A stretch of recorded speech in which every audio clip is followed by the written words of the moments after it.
Hoy estamos a 12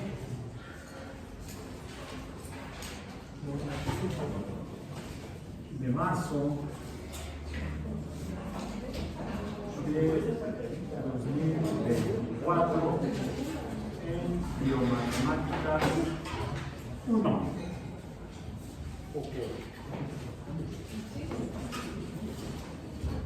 Hemos estado hablando de números, y definimos, hicimos una definición de lo que sería un número, pero que sean los números, que son representaciones de abundancia o escasez de cosas. Pero fuera de eso, sabemos o entendemos qué son los números. Vimos que hay diferentes formas de representar números. En diferentes sociedades, diferentes grupos de personas han representado la misma idea a través de una abstracción, pero la forma de plasmar esas abstracciones han sido diferentes. Los números según los mayas, los números según los romanos, los números, creo que no mencioné esos, los que de manera independiente y cuasi simultánea concibieron ese número que los mayas representaban con forma de un grano de cacao. El cero, por ahí me spoilearon ese día en clase, que también fue concebido por los habitantes de la India con una representación diferente, pero es una forma distinta de representar la misma idea. La idea de no hay nada que contar inicialmente. Aunque habría otro concepto correspondiente a este llamado número cero. Entonces solamente fue concebido en dos sociedades, independientemente, en dos lugares del mundo, sin comunicación entre ellos, en la península maya y en la península índica. Curiosamente, en penínsulas. En otra península y en otros lugares cercanos a esa tercera península, la península itálica, ahí no tuvieron esa idea. En la zona de la cuenca del Mediterráneo, ahí contaban cosas. Mencionamos el hallazgo más antiguo de algo que podrían ser números, el hueso de Ishangu, hallado en África, mediante el cual la gente aparentemente desde entonces, hace miles de años y hasta recientemente, muy recientemente, hace cosa de 500 años todavía, la gente concebía la idea de contar para tener una idea de qué tan abundantes o qué tan escasas son las cosas que los rodean, que utilizan y con las cuales intercambian y comercian, por lo tanto. Y son entonces los números para contar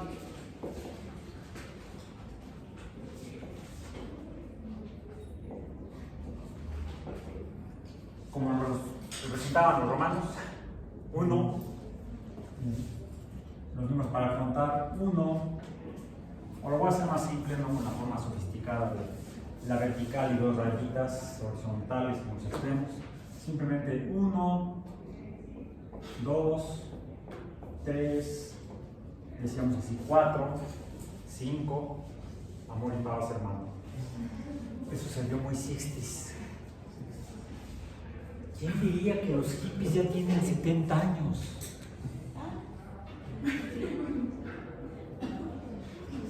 O más. El movimiento hippie social surgió en los Estados Unidos como parte del movimiento contra la guerra de Vietnam a mediados de los 60. Quiere decir que esa gente debe haber nacido, imaginen que han tenido 20 años, entre 18 y 20 años. La edad que tienen ustedes, algunos de ustedes, sus compañeros de trimestres iniciales de la universidad, entre 18 y 20 años. Si el movimiento hippie se dio entre 1965 y 66, quiere decir que nacieron en 1945. Baby boomers, los que nacieron después de la Segunda Guerra Mundial. Los hippies eran boomers.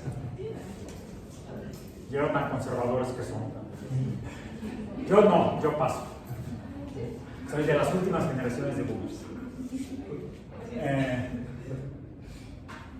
5, entonces, en paz. El símbolo era este. ¿Lo han visto? Ahora se volvió a poner de moda. Yo lo usaba con era una camisa de cuello de tortuga, color de rosa, chingame la retina. Así como estilo Barbie, más o menos. Más Barbie que Ken. Y usaba yo un collar con una cosa de estas de cuero así grande. Qué cosas, ¿no? Sí, curiosamente ahora creo que cabello más largo que entonces. Cuando fui medio hippie no usaba yo cabello largo, mi papá no me dejaba. Bueno, 5, 6. Y déjense ustedes, mi papá, en la escuela. En la escuela no nos dejaban tener cabello largo. En fin. 7, 8, 9, 10, 11, 12, 13, 14. Estamos contando cosas. Así lo hacían los romanos todavía hace 500 años. Todavía hace 500 años contaban cosas con estos números. O sea, números para contar. Los números para contar, ahí ya lo mencioné en una de las clases pasadas, reciben un nombre. ¿Son los números? No. A ver, esto es la representación de los romanos. Por la forma de representación, les llamamos números romanos. No remonos, son otros. Los mayas eran así, así. Los dibujamos también, los escribimos en una sesión pasada. 4, aquí ya hay una diferencia. El 5 era solamente una raya. El 6 era la raya con un punto. El 7 decíamos que era el emoticón, estoy aburrido. Bien, okay. Bien. Hasta aquí, estos números, que serían la representación por los romanos, la representación por los mayas, todos estos sirven para contar cosas que existen en la naturaleza. Y por eso entonces reciben el nombre de números naturales. Estos son los números naturales.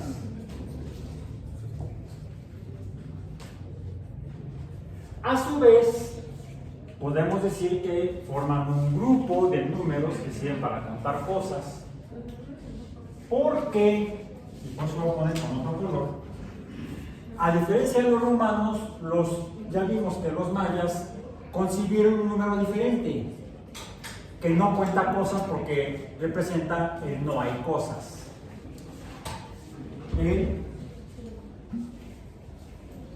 Creo que es así, más o menos. El 0. El 0 lo concibieron los mayas, no los romanos.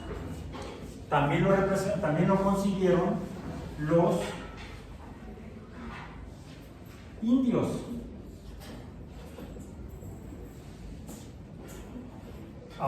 Decía yo, los romanos o los europeos,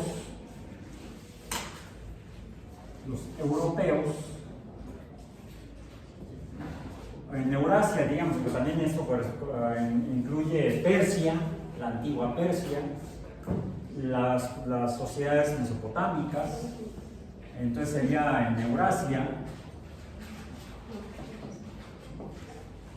conocían estos números los naturales, pero no conocieron ni el 0 de los mayas, es obvio, ni el 0 de los indios, sino hasta aproximadamente en el siglo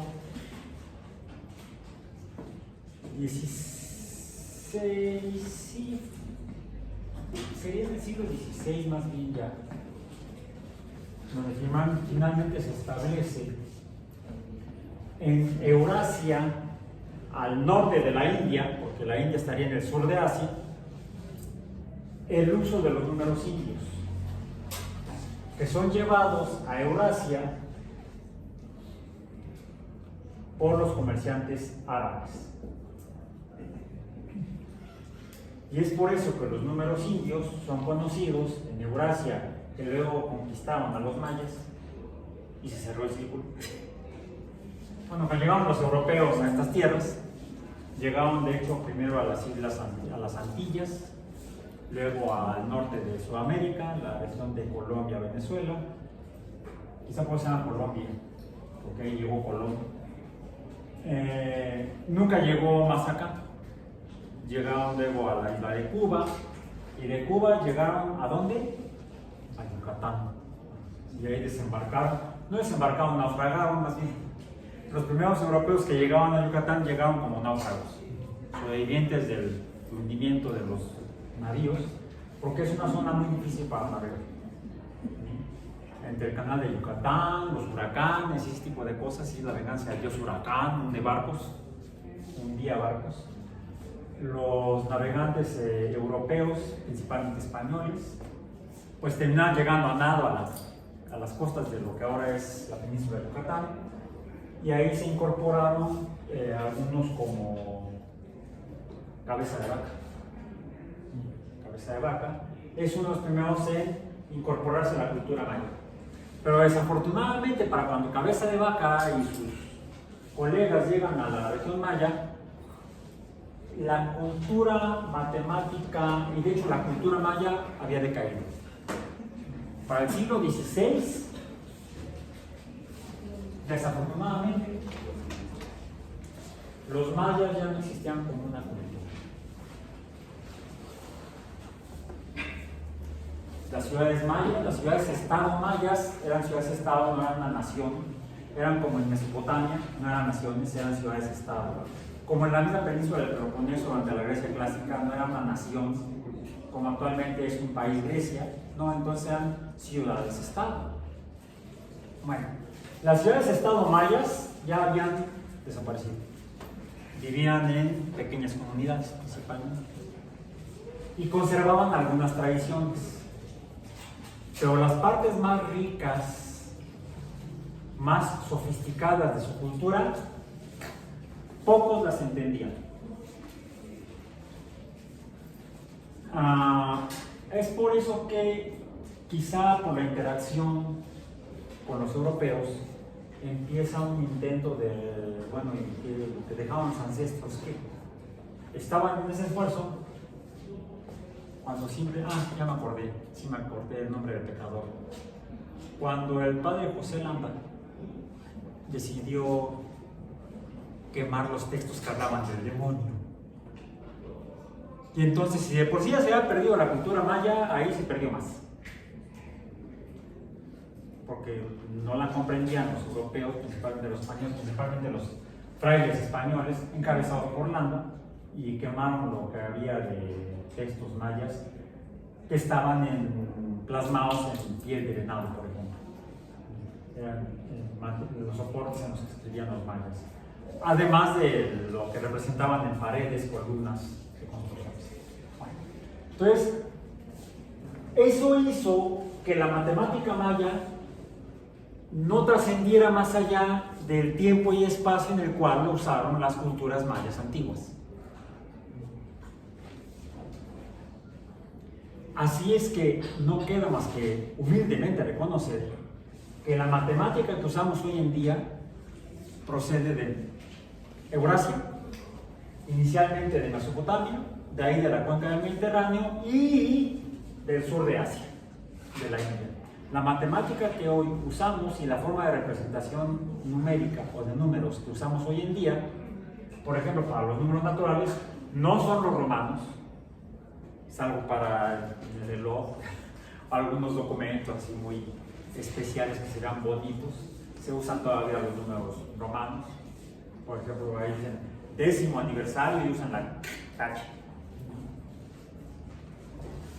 O luego dicen los años, luego los llegan a representar como números romanos. Y es un poco complicado. ¿Cómo escribimos? ¿Cómo contamos el año del año 2024?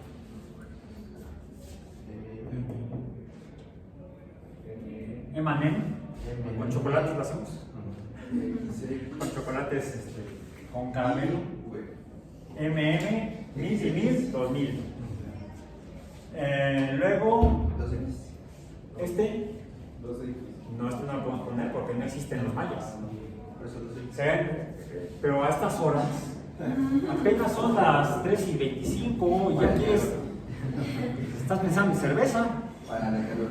Para la calor, pues también, ¿quiénes inventaron las cervezas? Uy, los europeos. Tampoco. La cerveza se descubrió o se inventó en Eurasia, en la cuenca del Mediterráneo, lo más oriente. Las descripciones más antiguas que conocemos de cervezas son provenientes de la cultura fenicia y egipcia, donde hace la calor. Sí. Una chela bien elodia. ¿Me quiere decir de dónde sacaban el hielo? Pues del conge, ¿no? No, los sistemas de refrigeración con los que contamos hoy en día fueron inventados en el siglo XIX. O sea, tienen 150 años, más o menos. Finales del siglo XIX, ni siquiera mediados. Finales del siglo XIX, los primeros sistemas de refrigeración que se hicieron además para cosas grandotas, principalmente para transportar alimentos a las grandes distancias por medio de ferrocarril. Así es que el frigobar que tienes en tu casa, eso es más moderno. O el aire acondicionado del carro, vamos a decir, pero viene de aquella época. No lo inventaron ni los fenicios ni los egipcios.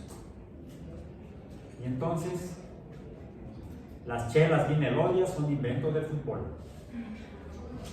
En el siglo XX. Había que vender, no hay que hacer negocio. Había que vender refrigeradores.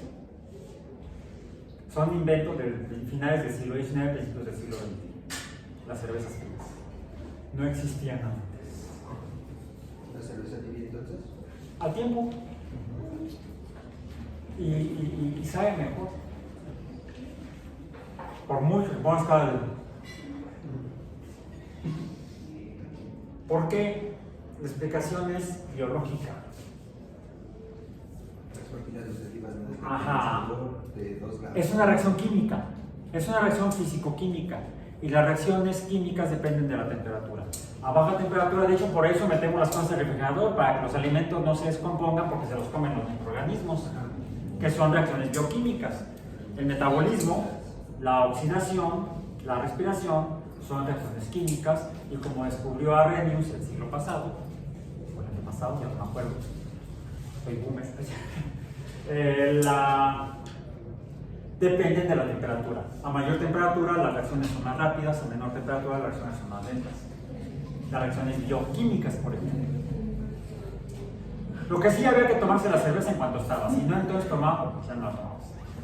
A lo mejor lo usas para cocinar, si era vino, porque también se descubrió el vino, o se inventó el vino, en esa misma región de Eurasia.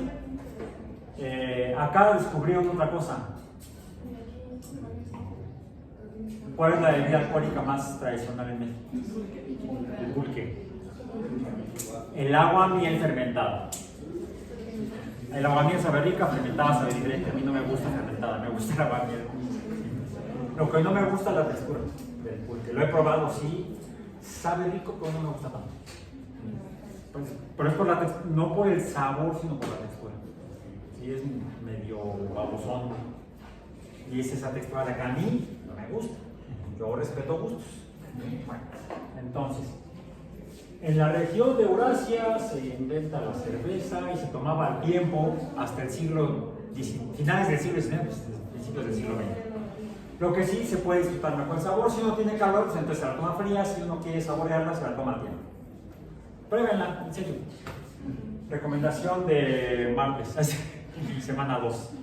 Bueno, no a esta hora, más tarde, o quizá con una comida pesada, con una comida grasosa, como tiene etanol, ayuda a emulsificar las grasas. Y entonces te cae una pesada la comida. La cerveza y el vino tienen utilidad. Como dicen por ahí, nada con exceso, todo con medida. Es por eso que en ningún lugar te sirven, en ningún lugar decente y por ley te sirven bebidas alcohólicas sin alimentos. En la cantina te dan botanas, de veras, no son solo cacahuates. ¿Quieren comer bien? Bien quedan satisfechos, vayan a una cantina. Se comen bien unas cositas. Y con la pura botana. Bueno, ya. Pásenme conmigo. Voy a comer después de salir de clase. Bien, entonces, los números. La matemática que usamos viene de Eurasia y de la India. Las vacunas. La representación matemática. ¿Las vacunas qué tienen que pasar? No, es que le estaba diciendo que me fui a vacunar. Ah, ¿te fuiste a vacunar? Ah, ok, muy bien. Bien. Otro día hablamos de vacunas. ¿Qué por eso no deben ser vacunas? Serían cunícolas. Lo que se hacen en conejos o serían en caballos. Se hacían en vacas, pues se llaman vacunas. Bueno, los números indios son los que usamos actualmente. En la versión moderna, que serían ¿cuáles? El 1, hagámoslo así, el 2, el 3, el 4, el 5, el 5, el 6, el 7, el 8, el 9, y luego veamos que mientras que en el conteo romano decíamos que no hay un cero, 2000, miles, millares, aquí esto es 2000, mil y mil da 2000. Aquí se lleva con una operación aritmética, una adición. Adiciono 1000 a otros 1000 y tengo entonces 2000.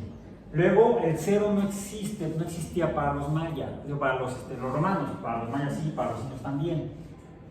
Entonces la cantidad de 2000 era esto y luego seguiría la cantidad de 24. Serían otra vez 10 más 10 nos da 20 y a 5 le restamos 1 y ya tenemos el 24. ¿Con cuántos dibujos representamos el 2024? 1, 2, 3, 4, 5, 6. Con 6 símbolos. Bien, con 6 símbolos representamos entonces el número 24. En números indios, mal llamados arábigos, digo porque no los inventaron los árabes los llevaron a Europa, pero son ideas de la India, de los matemáticos indios. Solamente necesitamos 4. Estamos ahorrando tiempo y espacio. Y es exactamente la misma cantidad. El 2024 es un número natural, no sirve para contar unidades de tiempo, años, ciclos solares, no el ciclo solar sería el día, ciclos terrestres, o sea, vueltas de la Tierra. Un ciclo será una vuelta, vueltas de la Tierra, la única vuelta que da, la única vuelta o círculo que hace la Tierra es el año. Realizamos rotaciones que nos permite ver como si el Sol se moviera, pero el Sol respecto a la Tierra está fijo. La que se mueve en rotación es la Tierra. Podemos contar entonces unidades de tiempo, días, horas, minutos, años. Este número es igual, este es otro símbolo que representa igualdad, equidad, son lo mismo. 2024. La representación se hace con símbolos diferentes, pero en agrupados representan otra idea, otro concepto. Una cosa son los símbolos por separado y otra cosa son los símbolos agrupados. Por ejemplo, este símbolo separado sería nada más 1000, este sería 10, sería 1, 5, 2, 0, 2, 4. Pero agrupados nos dan otra idea. Por eso necesitamos entender cómo los usamos y cómo los leemos. Ok, bien. Agrupamos cosas. esta idea de agrupar cosas, ya mencionamos, fue desarrollada, parece que inicialmente ya con una intención de conocer de tipo científico, porque de hecho ya antes, en la antigüedad euroasiática, pero de hace 5000 años, quizá antes, ya los humanos agrupaban cosas. Acudamos a documentos antiguos, textos antiguos, los textos sagrados. Bueno, para algunos son sagrados, para otros son literarios, para otros son documentales de la historia humana. Estoy hablando, por ejemplo, de la Torá o del Antiguo Testamento de los cristianos, de la Biblia.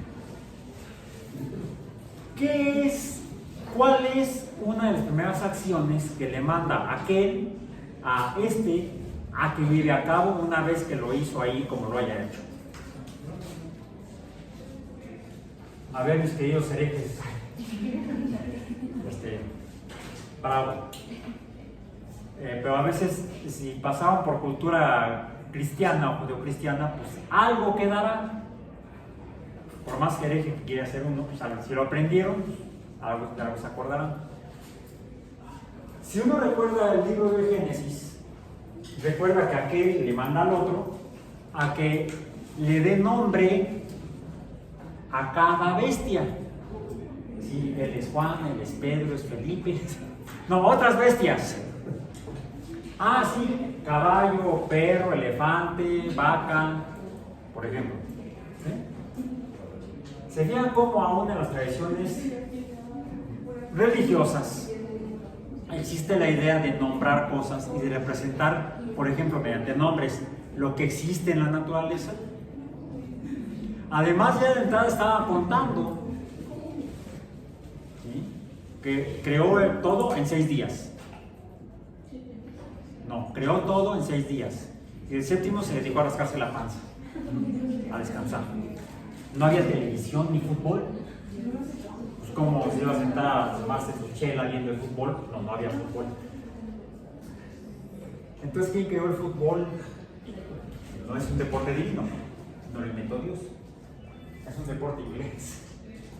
¿Okay? Aunque algunos de la política le mencionan a los chinos. Ya ven, dicen que los chinos lo hicieron todo. Y si no lo hicieron, lo copiaron mejor. Bueno, entonces, en 6 días, ya contamos 6 días, y en el séptimo descansó. ¿Se dan cuenta cuál número falta? El 0. Ya, en Eurasia, que es donde viene esa tradición judeo-cristiana, de la zona de Mesopotamia, de ahí la copiaron luego los judíos, y luego hicieron la versión modificada para la televisión los cristianos. No conocieron el 0, contaban a partir de 1. Se iniciaba con el 1, primer día, segundo día, tercer día, etcétera, etcétera. Bueno, le empieza a dar nombre a los animales, ¿correcto? Y no solo eso, también comienzan a agruparse. De hecho, en el transcurso de la narrativa de la creación, habla de la creación de grupos de organismos. Las bestias de los mares, las bestias del cielo, los que se arrastran, o sea, están agrupados. Ya existe, aparentemente, al menos desde hace 5000 años, y quizás antes, porque originalmente era una tradición oral, que se pasa, alguien la pone por escrito finalmente, ya la gente agrupaba cosas. Es algo que se hace quizá para organizar lo que se está haciendo, pero de una manera más sistemática para el uso de las cosas, en particular de seres vivos, y no solamente cualquier tipo de ser vivo, las plantas. Es que en el año de 1735, Carl von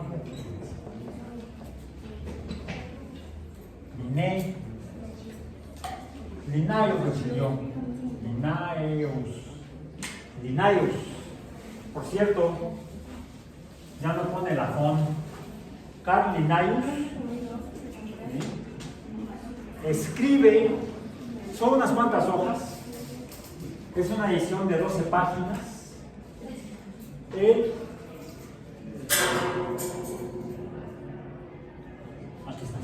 copiando, porque no me acuerdo de todo. Con trabajo me acuerdo del día que soy.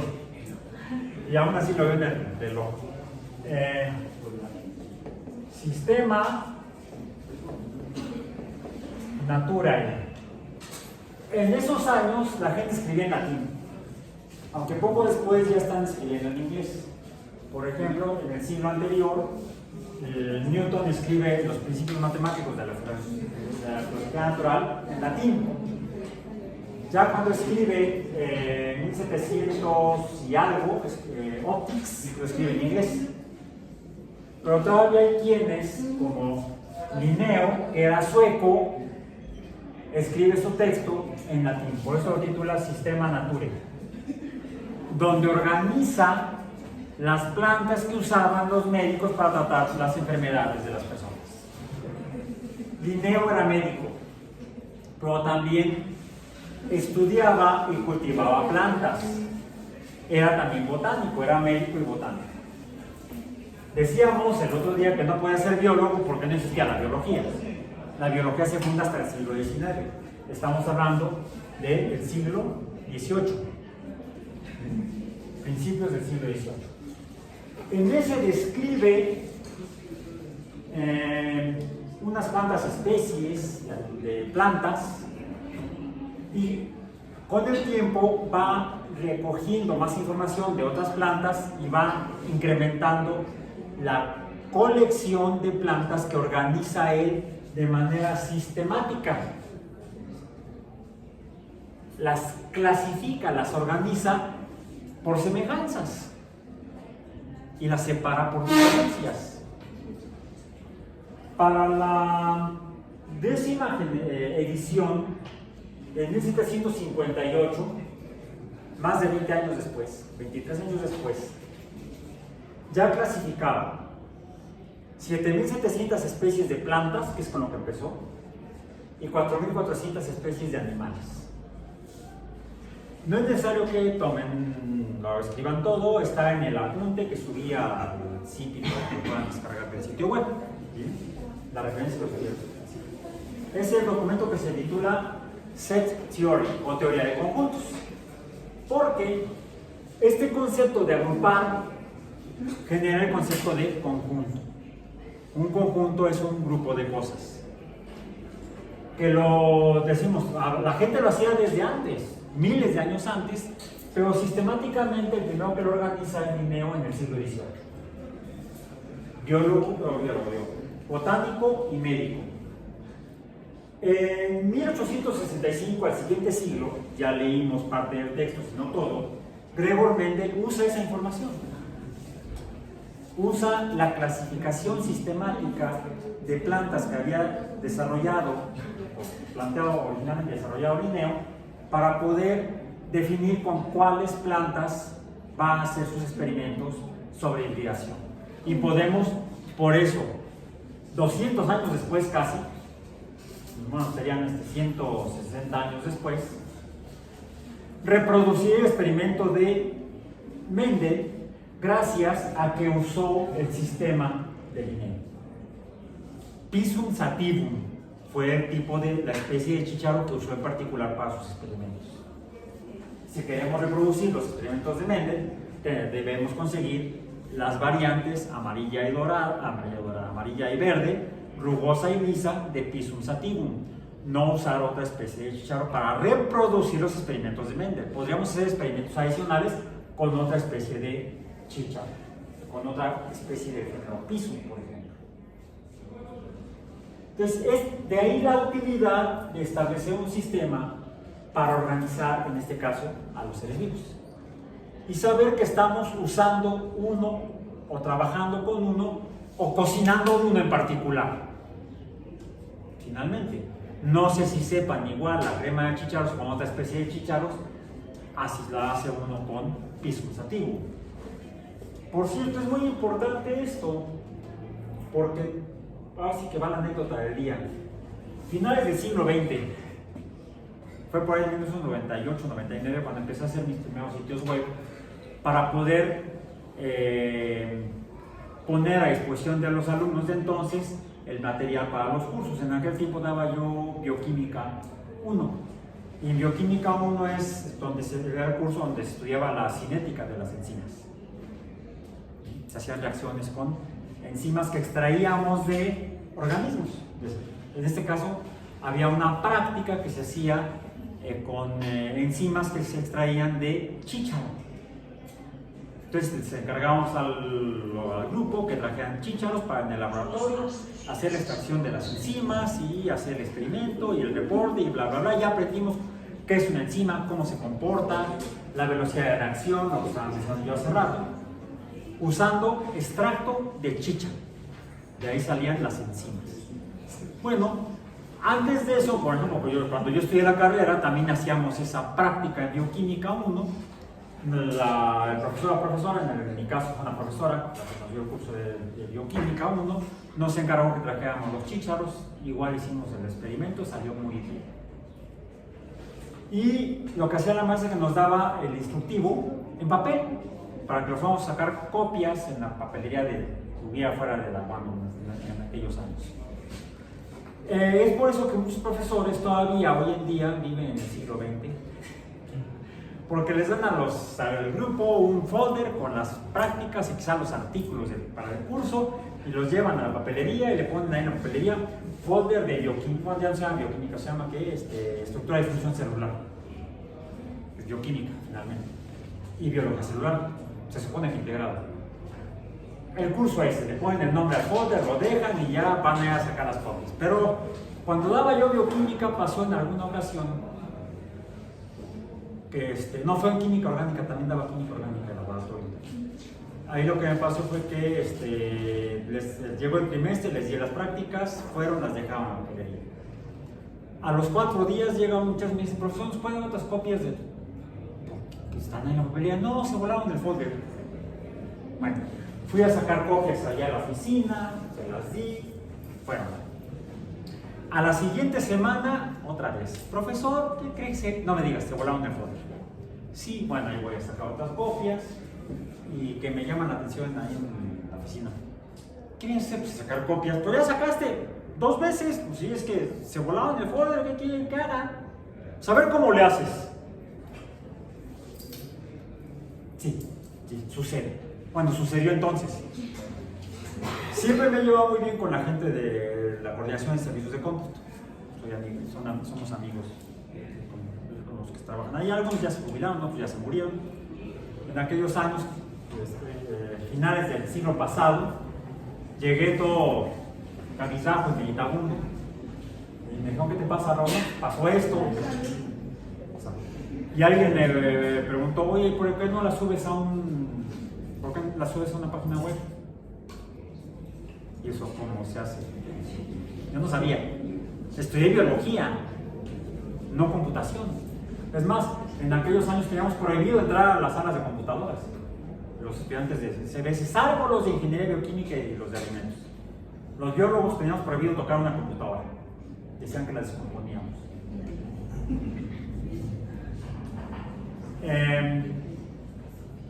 Bueno, ¿cómo se hace? Me dice uno de mis cuates, me dice, mira, así, pasa. ¿Cómo dijiste? Pues así, hazlo. Bueno, ahora, ¿dónde lo hago? No había ese tipo de computadoras todavía en la UAM, 1988, para los profesores, vamos a decir, servidores para sitios web, no había. Entonces, me dice, no hay problema, busca algún servicio gratuito, que había un montón entonces, ahorita ya no existen, ya todos desaparecieron, lo hicieron de paga. Entonces conseguí un sitio en España, se llamaba Galeón Hispavista, y ahí empecé a hacer. Y entonces empecé a subir ahí los manuales de química, los manuales de bioquímica. ¿Y qué sucedió? Pues se trataba de Internet. ¿Qué es Internet? Internet. Una red internacional de computadoras. ¿O no usan ustedes sitios de otros lugares, de otros países? Bueno, un buen día me llegó un correo electrónico que decía, profesor Alba, muchas gracias por su página de bioquímica, está muy bonita, está muy útil y la estoy usando con mis alumnos de bioquímica en la Universidad de Lima, en Perú. Pero profesor, tengo una duda, decía el correo. ¿Qué son chícharos? Ah, sí, cierto, en otros lugares le llaman diferente a las... Por eso Linneo hizo el sistema de clasificación y el sistema de nomenclatura biológica. No hay problema, les contesté al profesor, muchas gracias por sus comentarios. Por cierto, los chícharos son guisantes. Pum, enviado, pues. Al día siguiente, gracias por su respuesta, profesor Alba. ¿Qué son guisantes? Ay, no es problema del profesor, es problema mío. Raúl, usa Linneo. Ya le puse Pisum sativum. Asunto resuelto. Para eso Linneo inventó la nomenclatura y el sistema de clasificación para que muchos siglos, 200 años, 250 años después, nos comunicáramos entre universidades de América Latina, donde hablamos idiomas diferentes. Bueno, usamos palabras diferentes en el mismo idioma. Bueno, ok. Por eso es importante entender tanto los sistemas de organización biológica como los sistemas de organización matemática. Resulta entonces que desde el siglo XVIII los biólogos, bueno, los prebiólogos, los protobiólogos, y luego los biólogos, ya Darwin lo usa, le ayudó mucho precisamente a poder hacer sus trabajos, a Darwin, a Wallace, a Mendel y los demás naturalistas y fundadores de la biología del siglo XIX, la organización que había hecho Linneo del sistema de los seres vivos. Siglo XIX ya. Los matemáticos todavía no tenían nada así. A pesar de que los números los usamos desde hace más de 10.000 años. Y usamos además diferentes sistemas de numeración. Pero no teníamos sistematizada la numeración. No teníamos claramente definido qué es un número. O los diferentes tipos de números que hay. Y no me refiero a la representación romana, india, maya y las demás que pudiera haber. No. Y es por eso que a finales del siglo XIX, no, ya no siglo XVIII ni siglo XXI, sino en el siglo XIX, voy a poner entonces ahora con rojo, para que noten. Siglo XIX, segunda mitad del siglo XIX, ya pasamos los números romanos, ¿verdad? Un alemán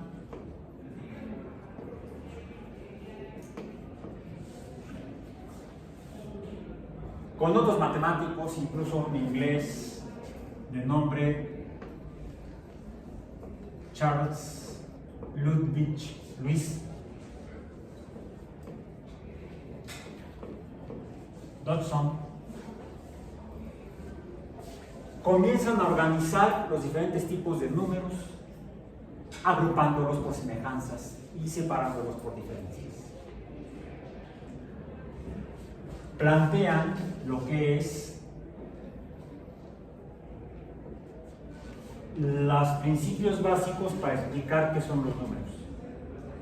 Ya bien estructurado y todos de acuerdo, le llamamos entonces teoría, la teoría de conjuntos, pero no de conjuntos de organismos, sino de números, numéricos. La teoría de conjuntos numéricos es planteada a finales del siglo XIX por matemáticos como Cantor, Dodson y otros. Y partimos de una definición intuitiva que ya viene de antes, hasta de antes, miles de años antes. Está en el documento titulado Set Theory, la voy a leer. Definición intuitiva.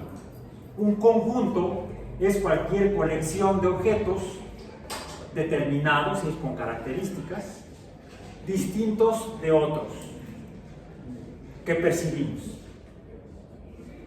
o que imaginamos. En realidad estoy parafraseando porque no lo estoy leyendo literalmente. Literalmente es un poco más engorroso, más leanlo ustedes. Pero es otra forma de decirlo. Los objetos que conforman a los conjuntos por sus semejanzas y distintos de otros son a los que llamamos elementos. Entonces, ¿qué son conjuntos? ¿O qué es un conjunto? Un conjunto es un grupo de cosas semejantes. La J bacana. Y estas cosas semejantes son los elementos. Elementos de los conjuntos. Bien. Para esto voy a leer ahora sí la definición que dio Georg Cantor. No es George, es Georg, porque era alemán. Un conjunto es una colección en un todo de determinados y distintos objetos de nuestra percepción o nuestro pensamiento llamados los elementos del conjunto. No tienen por qué memorizarlo, ya está escrito en el documento. De ahí lo pueden usar como memoria estacionática o si quieren memorizarlo, son bienvenidos. Posteriormente, otros matemáticos complementan y enriquecen la definición de conjunto porque se observa que puede haber diferentes tipos de conjuntos.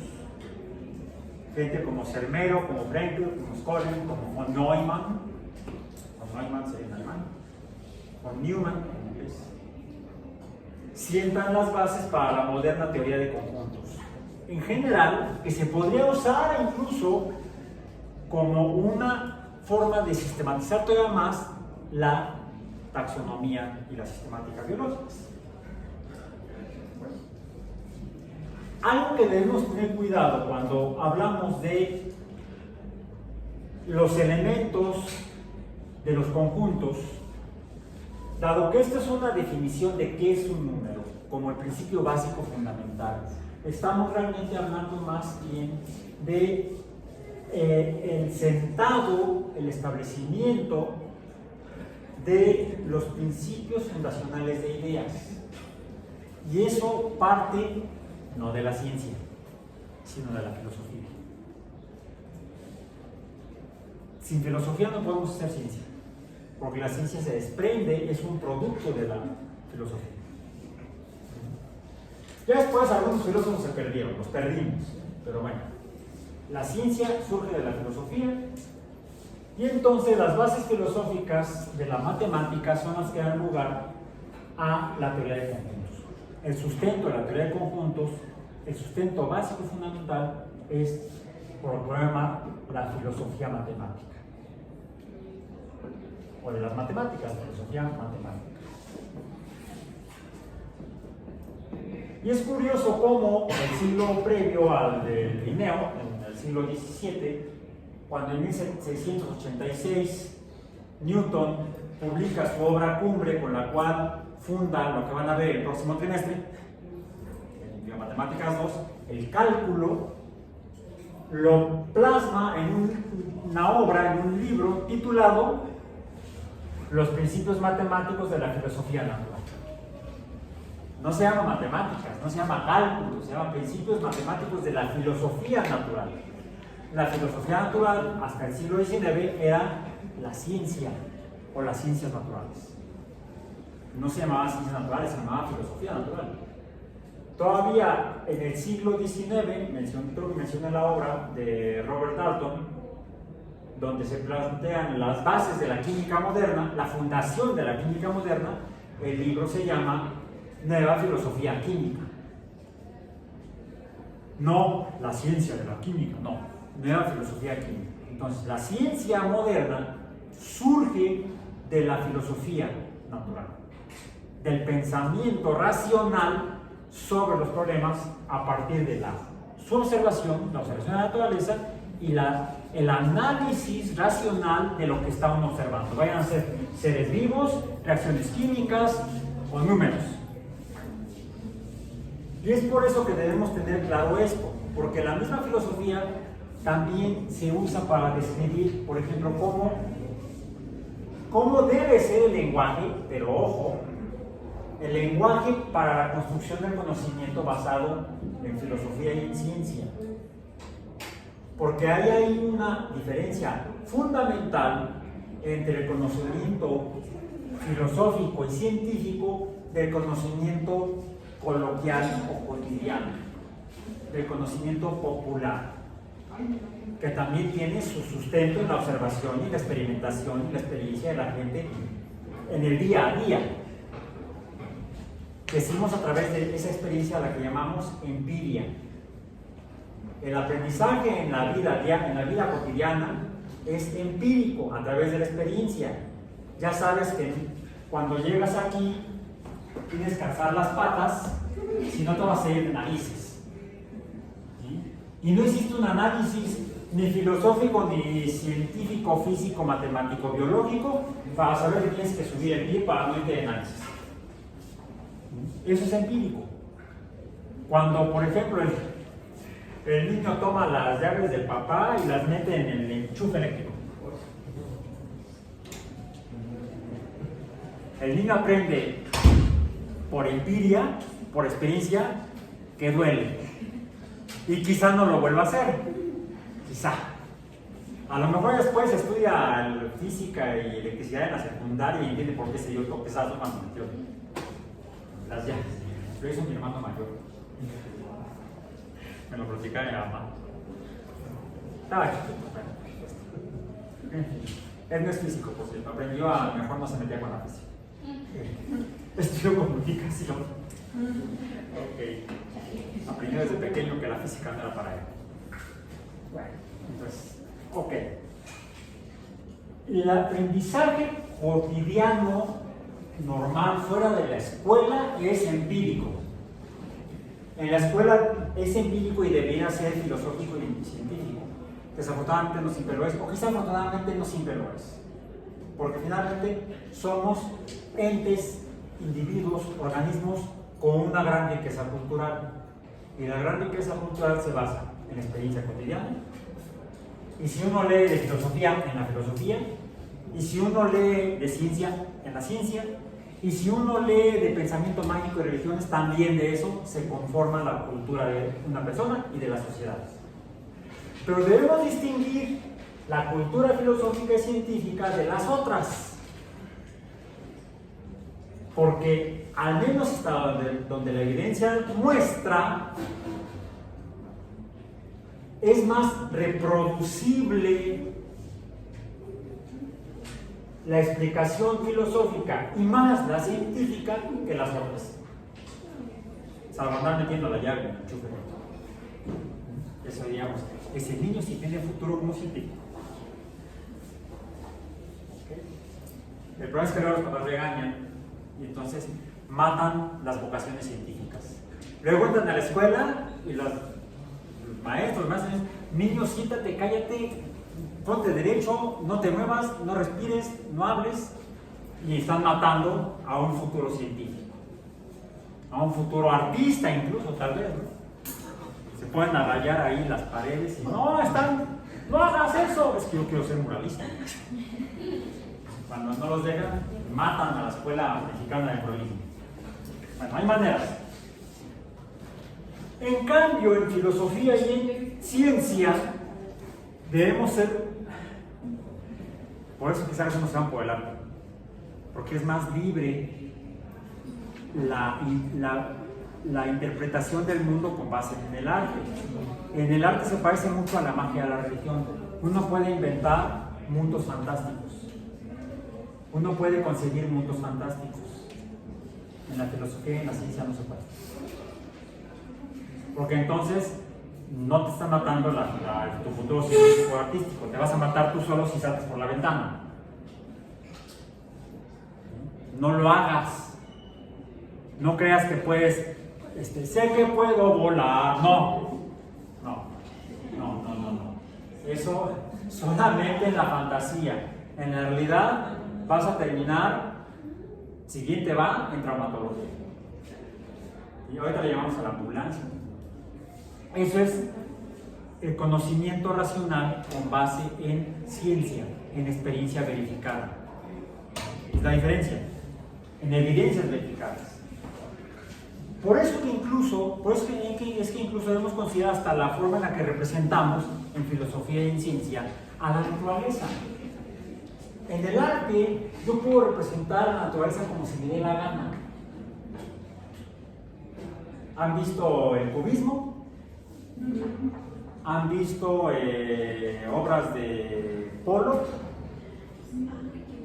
Pollock es un pintor de finales del siglo XX.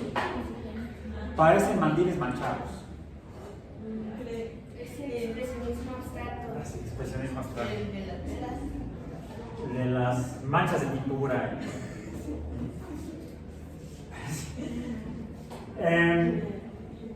Se empieza a ver ese tipo de pintura en particular en el siglo XIX en el impresionismo. Obras típicas de Van Gogh, por ejemplo, de Matisse, donde ya no pintan las cosas como se ven, sino que ya se ven diferentes.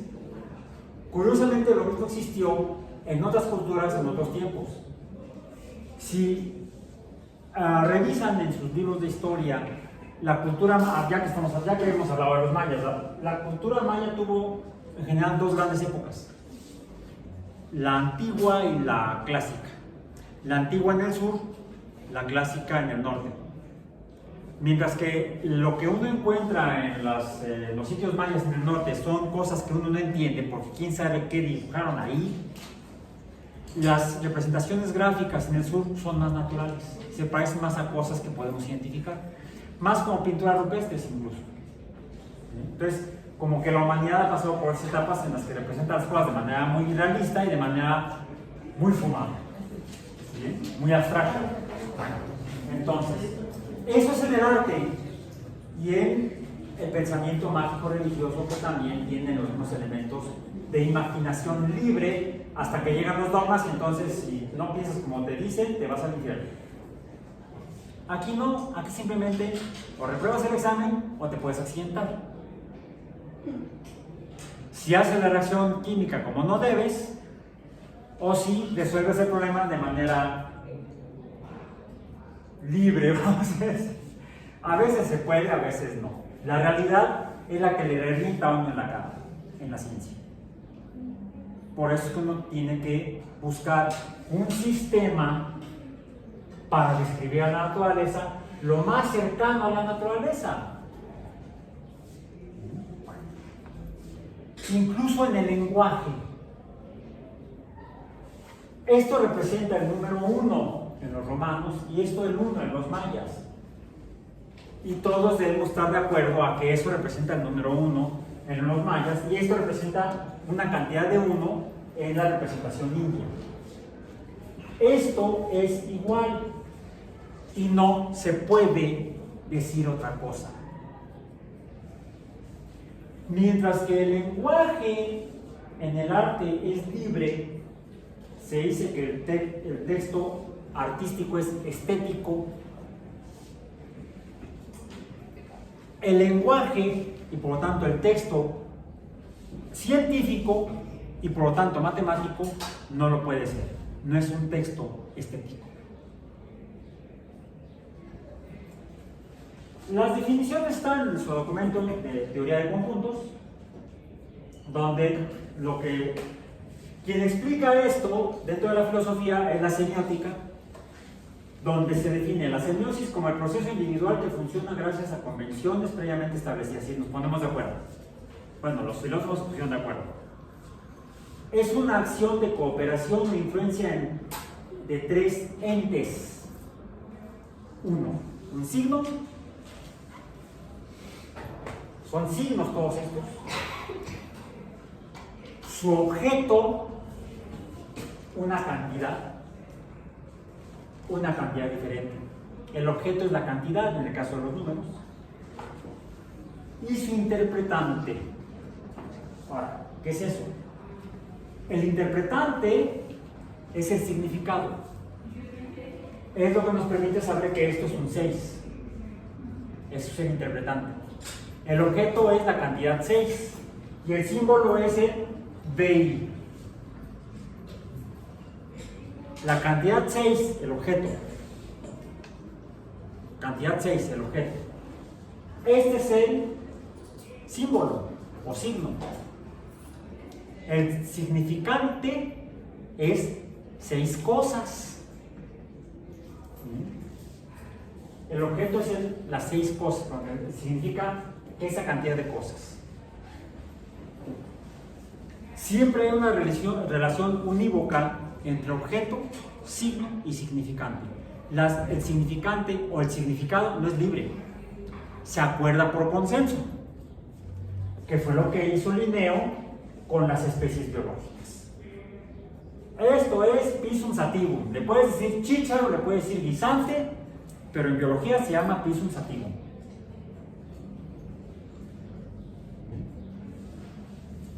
Fuera de la biología le puedes llamar chícharo, guisante. ¿Cuál es el problema? Que si estamos en Perú no nos van a entender. Si vas a la tienda de abarrotes en Lima y pides chícharos, te van a decir no hay. También si le dices que te dé una lata de Pisum sativum, te va a decir que tampoco hay, a menos que sea alguien que estudió biología y está trabajando como abarrotero. ¿Sí? Bueno, entonces sí sabrá. ¿Sí? Por eso es que es importante difundir el conocimiento científico a la población general. Para que cuando llegue un biólogo experimental a pedir una lata de Pisum sativum, ya sepa qué marca lo quieres, Clemente Jacques o Hermes. ¿Ok? Bueno. Eso nos lo describe entonces la semiótica. Lo que es el signo, lo que es el objeto, la cantidad, y lo que es la relación entre el objeto y la cantidad, que es el significado. Bien. Estas son las bases filosóficas para establecer la teoría de conjuntos y podamos hablar todos de lo mismo, sepamos de qué estamos hablando. Bueno, ok. Paso ahora al documento titulado Números. Números. Aquí lo tengo, números. Así hay entonces diferentes tipos de números. De entrada ya encontramos los números que conocieron los romanos y todos los demás en Eurasia, salvo en la India, que son los números naturales. Estos son los números naturales. ¿Sí le puse? Ah, ya están naturales. Ok. Yo decía que en alguna hora lo había escrito. Los números naturales, los cuales representamos incluso con un símbolo.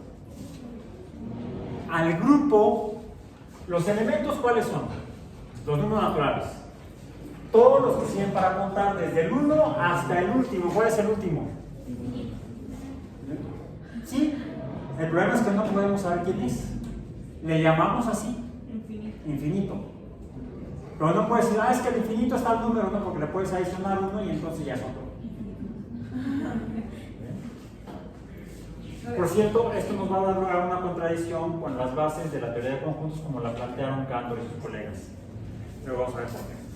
Bien, entonces hay una representación para no tener que escribir todo el conjunto de los números naturales, así como también escribimos, ¿cómo escribiríamos esto en el lenguaje humano?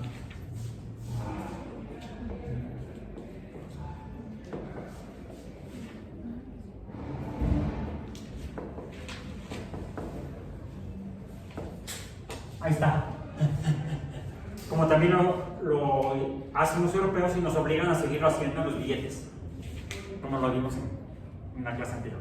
Cuando alguien por aquí me presta un billete de 20 pesos, que donde está el número 20 arábigo, digo indio, y está escrito en español 20 pesos. Podríamos ahorrarnos la palabra pesos, ¿no? Con el signo de pesos.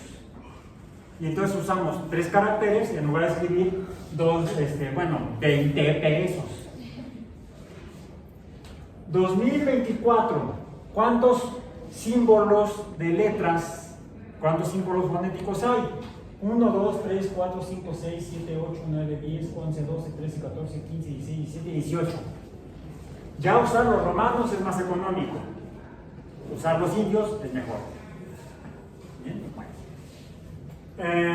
En lugar de escribir el conjunto de los números naturales, podemos simplemente poner una N mayúscula medio inclinada con la primera barra gorda. Y esto representa, es el signo que representa a el conjunto de los números naturales. El 2024, el 2025, el 2026 y todos los demás, ad infinitum, diríamos en latín. Ok. Pero los mayas y los indios tuvieron a bien inventar o concebir el número 0. El 0 no es natural. No es un elemento del conjunto de los números naturales. Entonces debe estar en otro conjunto. Sí. Los números naturales, junto con el 0, podemos representar estos con la N mayúscula,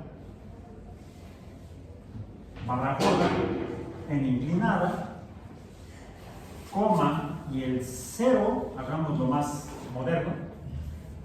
Esto representa a dos de los elementos del conjunto de los números reales. Estos son los números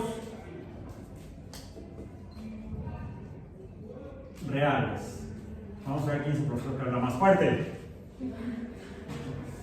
Allá el colega está, pero todo pulmón. Bueno, no me va a ganar, no, me voy a quedar sin garganta apenas en la segunda semana, no. Pero hay más números reales. ¿Alguien recuerda cuáles son?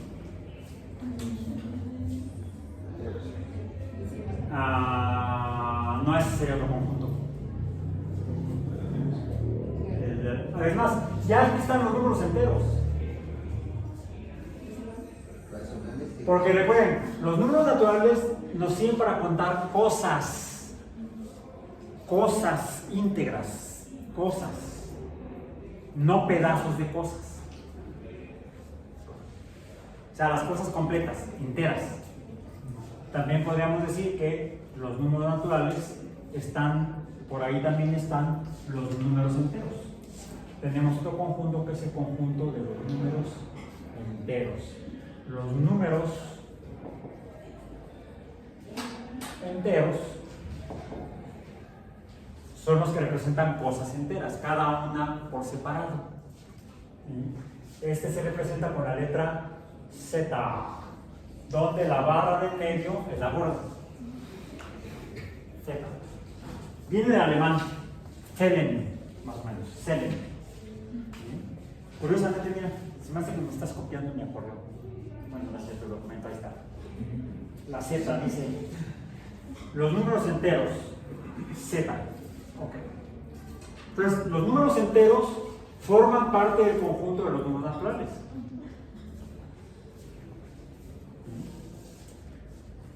Pero también forman parte del conjunto de los números reales. Ah, sí están aquí con los enteros, con los naturales. Pero hay otros números. El 0 sería un número entero. No está ni entero ni completo, simplemente no está. Entonces, el 0 no forma parte del conjunto de los números enteros. Podríamos escribirlo así.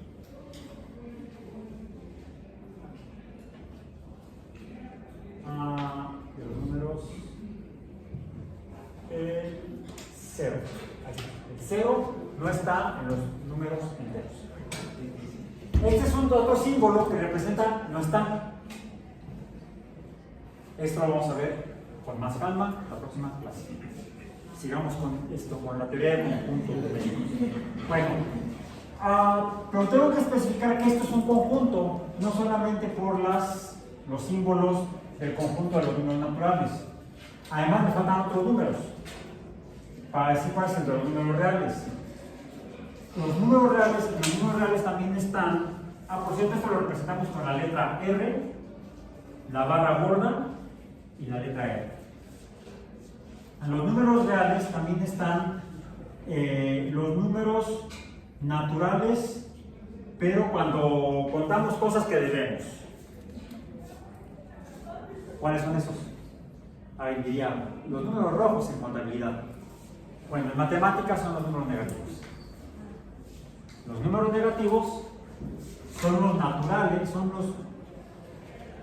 serán los naturales negativos. También son números reales. Pero hay otros que se producen cuando tenemos números enteros, pero relacionados unos con otros, siendo parte de unos de otros. Pero así, los números enteros son números completos, pero a veces lo que tenemos no es tanto que tengamos deudas, si no son números negativos, sino que tenemos las cosas incompletas. Tenemos pedazos, fracciones. Por ejemplo, en lugar de tener dos cosas completas, solamente tengo una de dos. ¿Este qué tipo de número es?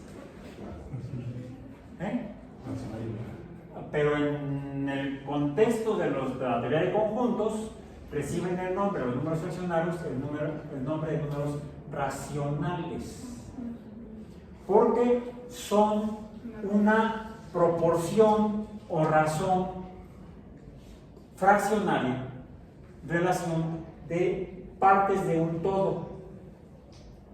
Son una parte de un todo que sean dos partes completas. Dos juntos hacen un todo completo. ¿Sí? También le podemos decir esto un medio o la mitad. Media parte.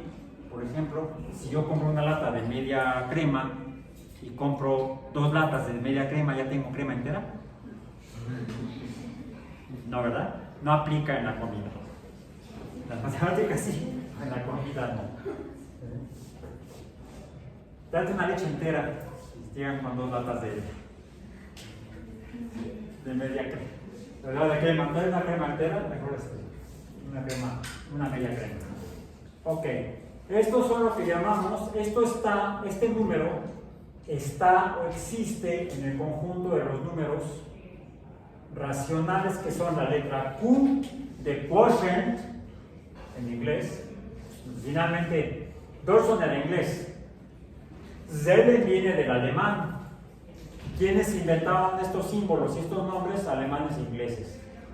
Bueno, los números racionales son la Q con esta parte gorda. Esos serían los números racionales. Son números racionales. Ok. Ahora, partes de todo. Ahora, por ejemplo, o proporciones. Por ejemplo, ¿qué proporción es de un círculo? Voy a ponerlo acá porque aquí tengo rojo. Vamos a poner aquí verde. De un círculo, imaginemos que es un círculo con mucha imaginación, fantástica, casi religiosa.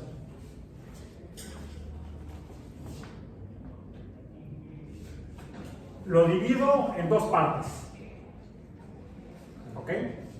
Tendría yo un medio de círculo y un medio de círculo. Cuando yo divido en mitades iguales a un círculo, lo hago mediante una línea. ¿Cómo se llama esa línea? El diámetro. El diámetro,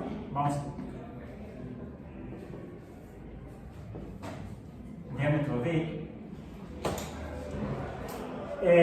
Divide un círculo cuyo límite, el círculo, su perímetro, recibe el nombre de circunferencia, ¿no?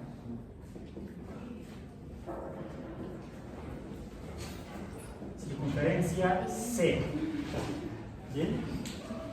Ahora, esto mide una magnitud numérica, la que sea. Y esto mide otra magnitud. ¿Hay alguna relación o razón proporcional entre ambas cantidades C y D? Por ejemplo, ¿cuál es la razón de C entre D. ¿Cuántas veces cabe D en C? 3.14. ¿3 veces? Pi. ¿Un número entero? No, pi. ¿Por qué haces pi? Muchas gracias. Ya se lo saben desde la primaria que no. Y les dicen que se llama pi. Bueno, es más fácil llamarle pi que llamarle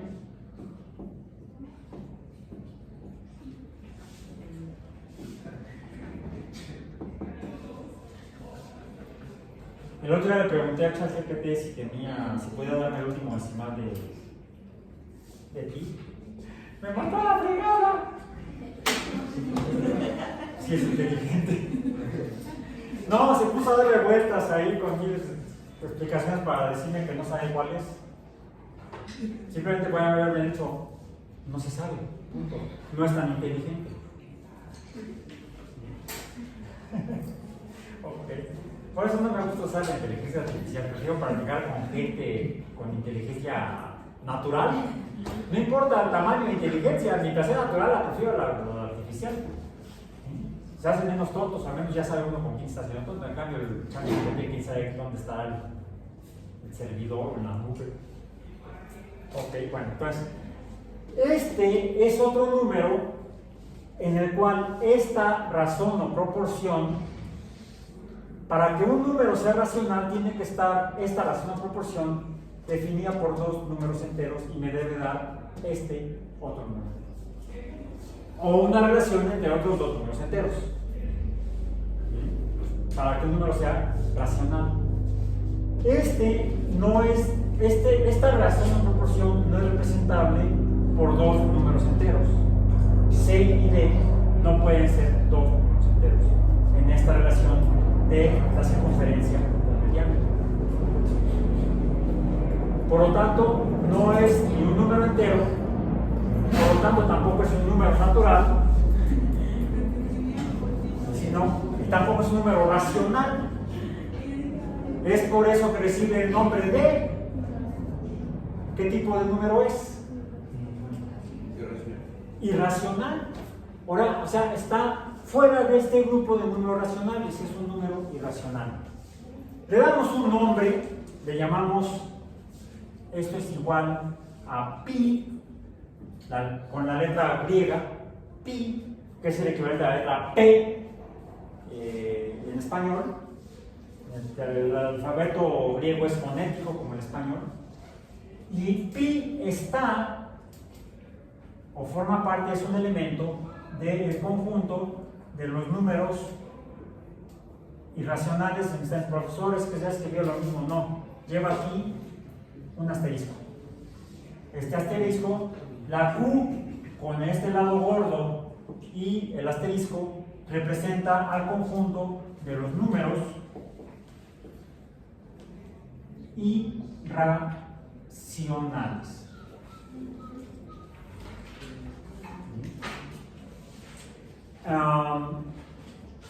Ahora, el conjunto de los números reales está conformado por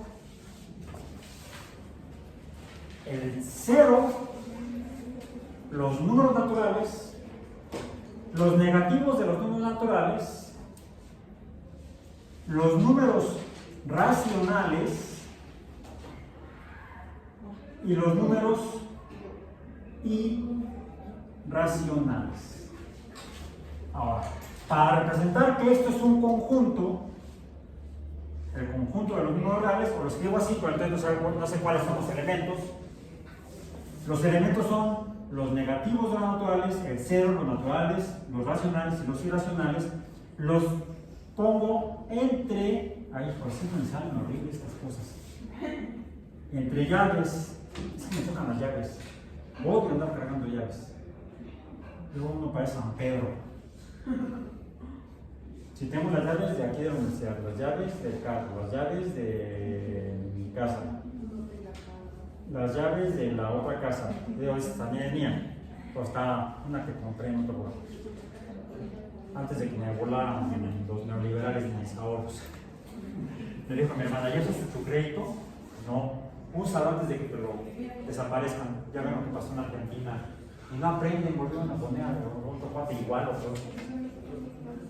Bien, bueno, entonces, los números reales o el conjunto de los números reales está conformado por estos elementos. Entonces, otra forma de representar a los conjuntos en la teoría de conjuntos es mediante llaves. Y el conjunto más pequeño que existe es el conjunto que no tiene nada y no tiene ni al cero. ¿Ok? Lo representamos ya sea así. Ahí está el conjunto. ¿Qué hay adentro? Está vacío. Se llama el conjunto vacío. También lo representamos con un círculo tachado, con una diagonal. Este es el conjunto vacío. ¿Okay? Ahora, hay una condición que puso Cantor para poder usar la teoría de conjuntos, que un tanto se contrapone, se contradice con algunos de los conjuntos numéricos, como de los números naturales. Y por lo tanto, como los números naturales forman parte del conjunto de los números reales, pues el conjunto de los números reales. Que es que Cantor dice que para que un conjunto sea conjunto dentro de la teoría de conjuntos, que forman muchos conjuntos, debe estar conformada por un número relativamente pequeño de elementos.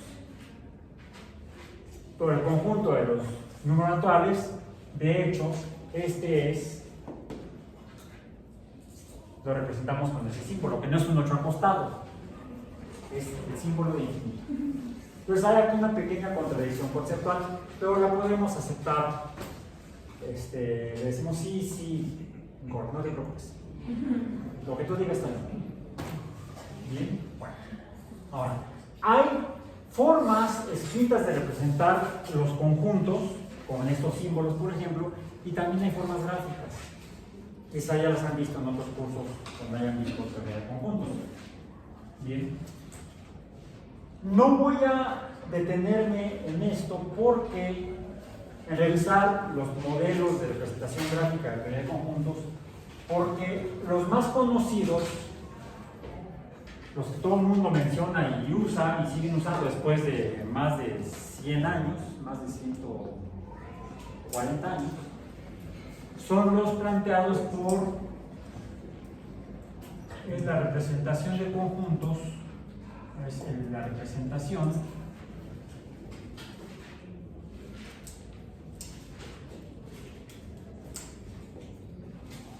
por John, otro inglés, John Venn, con doble N, que son los diagramas de Venn,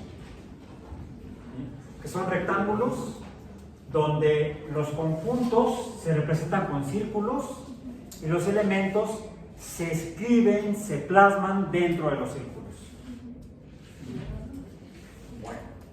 Pero esa representación planteada por John Venn a finales del siglo XIX, a estas alturas del partido ya resulta insuficiente para los tipos de fenómenos en los cuales estamos usando modelos numéricos, modelos con números. Y a veces necesitamos organizarlos a los elementos de conjuntos de maneras diversas, y los diagramas de Venn ya no dan el ancho, más que para las interacciones más simples. Hay muchas otras múltiples representaciones para conjuntos ya que se han desarrollado en los últimos 120 años. Bien. Búsquedas, así que hagan una búsqueda libre, ahí sí una búsqueda libre en internet, para que vayan viendo. Vamos a retomar esto la próxima clase, el próximo miércoles, o sea mañana. Más que me hago bolas todavía. Lunes, miércoles y viernes doy física biológica. Martes, miércoles y jueves me toca matemáticas. Por hoy se acabó. Nos vemos entonces mañana.